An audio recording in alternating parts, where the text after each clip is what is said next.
और वो सही में बहुत अमोल कार्य कर रहे हैं। अनमोल कार्य इसलिए है कि हम लोगों ने तो ज्ञात स्वतंत्रता सेनानियों को जानते ही हैं, उन्होंने अपने जीवन में क्या क्या किया और किस तरह से अपने स्वतंत्रता लड़ाई में भाग लिया और किस तरह से हमें स्वतंत्रता दिलाई। लेकिन इनको जो साथ देने वाले लोग थे और परोक्ष रूप से आजादी में भाग लेने वाले जो लोग थे, उनके बारे में हम लोग सही में नहीं जानते। अभी पिछले दिनों एक कार्यक्रम उन्होंने प्रस्तुत किया,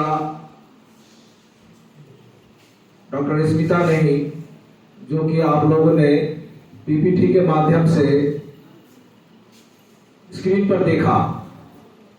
भिखाजी कामा के ऊपर वो कार्यक्रम था, जो वास्तव में अंग्रेजी से डरता था, अंग्रेजी शासन जिससे डरता था, उसके बारे में हम लोग नहीं जान पाए थे।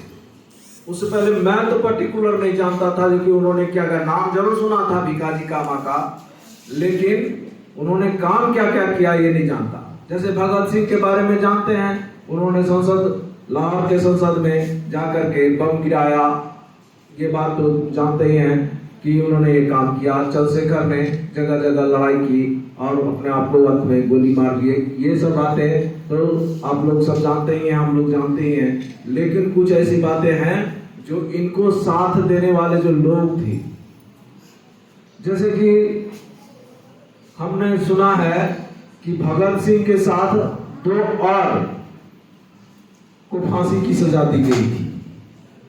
आप लोगों को नाम मालूम है? बाकी 2 और किसको सजा दी गई थी? सुखदेव राजगुरु। सुखदेव और राजगुरु। हाँ। लेकिन सुखदेव क्या काम किया और राजगुरु क्या काम किया, इसके बारे में कुछ लोग जानते होंगे, कुछ लोग नहीं भी जानते होंगे। कुछ लोग तो ये भी नहीं जानते होंगे कि भगत सिंह के साथ, और भगत सिंह का नाम तो सब आदमी जानते हैं, इसमें तो कोई शक नहीं, लेकिन उनके साथ और किसको फांसी की सजा दी गई थी, ये बहुत कम ही आदमी जानते होंगे आप लोगों में से।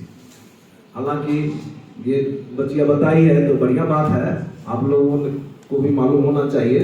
तो इसी तरह से और बहुत सारे लोग होंगे जो इन लोगों को स्वतंत्रता आंदोलन में क्रांति करने के सिलसिले में बहुत सारा मदद किए होंगे।